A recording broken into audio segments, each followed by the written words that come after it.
Good morning, guys! Today our discussion is more on estate tax. This one is Module 12. So what is gross estate?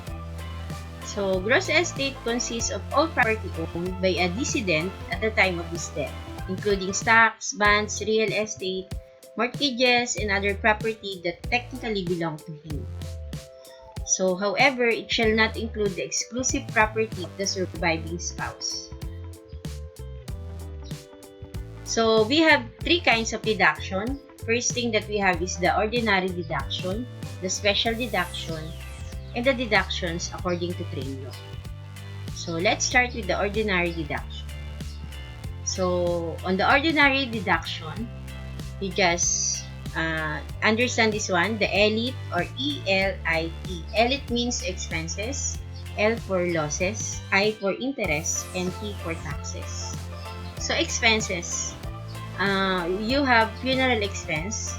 So, you can get the 5% of the gross estate of the decedent or a maximum of 200,000, whichever is lower. Okay? For example, the gross estate of the decedent is 500,000. So, 500,000 times 5%, so you have 25,000. So, you need to pay, they can only deduct funeral expense of 25,000 instead of 200,000 because the rule is whichever is lower. Okay? For the, another example is if the gross estate of the decedent is 10 million. So, 10 million times 5%, so how much? So, you have 500,000.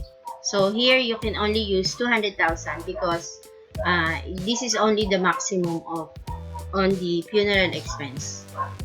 Okay? For the judicial expense, all expenses incurred during the settlement of the estate. So, judicial expense means the expenditure spent to the attorney or to the lawyer. So, this is part of the decedent expense.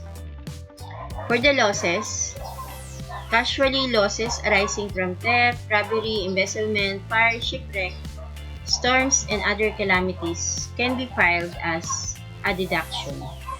For the interest, they can get the claims against the estate, the claims against the insolvent person, or the unpaid mortgages of the decedent can also be deducted as part of the ordinary deduction. And then the taxes that he is entitled to pay. So, that's part of the ordinary deduction. Next is we have the special deduction. So, when we say special deduction, we have the standard deduction of 5 million except for unmarried decedent. Meaning to say, so if the decedent had 100 million, then part of the deduction is the standard deduction of 5 million. Okay? And then the medical expenses. So, this is you can use the actual medical expenses or a maximum of 500,000, whichever is lower. Okay? So, for example, the expenses worth 1 million, then you can only claim 500,000 as part of the expenses. Family home. So, family home is deducted maximum of 10 million or actual amount, whichever is lower. For example, a certain politician died with a family home worth 20 million. So, because this is 20 million, he can only claim the maximum of 10 million as part of deduction of family home. Okay? Next is we have the deduction according to trade law. So, deduction allowed to the estate of a citizen or resident. So, we have, according to trade law, we have standard deduction equivalent to 5 million, claims against the estate, claims of the deceased against insolvent person, where the value of the decedent's interest therein is included in the value of the gross estate. Unpaid mortgages upon or any indebtedness in respect to the property of the decedent. Property previously taxed transfer for public use, the family home, equivalent to current fair market value of the decedent's family home, not exceeding 10 million, and the amount received by heir under 4917. Deduction can also the net share of the surviving spouse in the conjugal partnership, property diminished by the obligation properly chargeable to such property is deducted from the net estate of the decedent. Then we have the estate tax return showing a gross value exceeding 5 million shall be supported with a statement duly certified by certified public accountant. In case the estate is insufficient to pay the total estate tax due, payment by installment shall be allowed within 2 years from the estate statutory date for its payment without civil penalty and interest. And the estate tax return shall be filed within 1 year from the decedent's death. Withdrawals from bank deposit account of the decedent are allowed subject to a final withholding tax of 6%. So, what are the gross estate exemption? Transfer for public use, so it's not taxable. Amount received by heir under 4917, so that's exempted. For the retirement benefits received by official and employees of private firms, whether individual or corporate, that's not taxable and not part of the decedent's estate. Benefits granted in case of separation of official or employee from service of employer due to death, sickness, or other physical disability or any cause beyond the control of the said official or employees. Banishing deduction of property previously taxed. So to continue, let us discuss what is estate tax. So estate tax is imposed on the right to transfer property by death. It is imposed on the decedent's date and not on the heir receiving the property. The transfer of the net estate of every decedent, whether resident or non-resident of the Philippines, as determined in accordance with the code, shall be subject to the estate tax. So here's the computation. The rate of the estate tax to be paid upon the transfer of the estate or the net estate of decedent to their heir or beneficiary is fixed at 6% on the value of the net estate. So how to compute the estate tax? First, we need to get the gross estate, and then we deduct all the allowable deduction, and then we have now the net estate. So net estate should be multiplied by allowable tax, which is 6%, in able to get the estate tax to be paid to the BIR. Before we proceed with the computation, so let us picture out who's the possible beneficiaries in case your multi-millionaire parents, husband, or wife can give their estate. So we also need to consider who's the possible person are legitimate to claim this estate.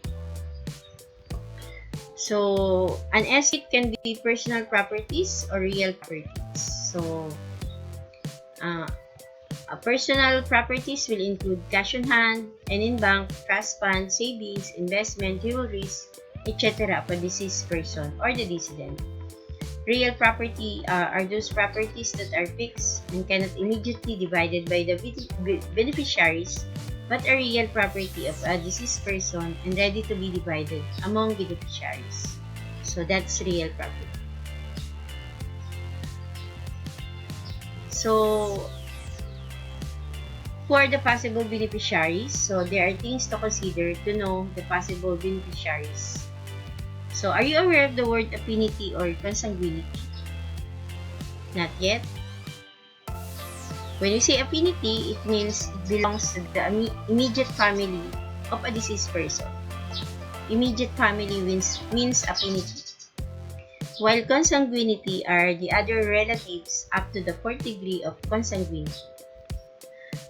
So affinity are the following. So we have 5. It is in order. First is for the husband or wife. So they are the immediate family. Second is for the legitimate son, daughter, illegitimate son, daughter, legally adopted child or children.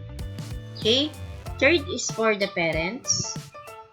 So if there is no husband or wife and no legitimate son or daughter, then the parents can get the estate.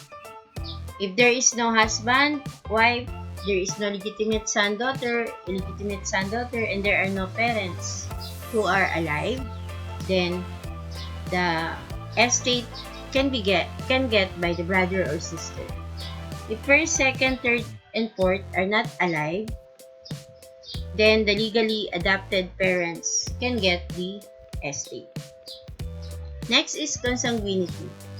So consanguinity are the following. Okay, this is the second degree of the family. So we have the auntie or uncle, cousin, auntie, uncle first, then cousin, niece, nephew, second degree, third degree, and fourth degree of consanguinity. Then pet. Then if they are all not alive, same with the affinity, then the government can get your estate. An estate can be testamentary.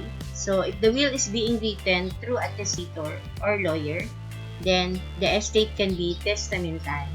But if there is no will, upon the death of the decedent, then the rule on conjugal estate will be used on dividing the estate. So what is net estate? So a net estate is the remaining value ready for dividing the estate among the beneficiaries. So if there is a conjugal estate, the wife will automatically have her one half of the estate. Then the remaining one half would be divided again among affinity together with the share of the wife. So one half will divided another one half for the wife. So that's 3/4 for the wife, and the remaining 1/4 will be divided on the children, illegitimate or legitimate son or daughter. So here's the computation for the wife. So first thing that you are going to do is to get the one half of the estate, and then the remaining one half will be divided again, one half for the wife as the proportion. So for example, the estate is 100 million, then the 100 million will be divided into half.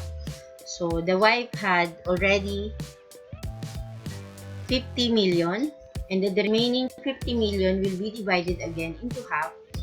So wife will receive another 25 million. So for the wife, she will receive 75 million all in all for the total estate of 100 million. For the legitimate child or children and legally adopted child or children, the division will be 50% of the remaining 1/4. Okay? And for the illegitimate child or children, one half of what legitimate legally child or children is enjoying. So how to compute for that? So for example, you have 2 legitimate child or children and 1 illegitimate child or children. So the computation will be, for the remaining 25 million, will be 2/5 for first legitimate child. For the second legitimate child is another 2/5 multiplied by 25 million. And for the illegitimate child or children is 25 million times 1/5. Because under rule, one half of what the legitimate or legally child or children is enjoying can be received by illegitimate child or children.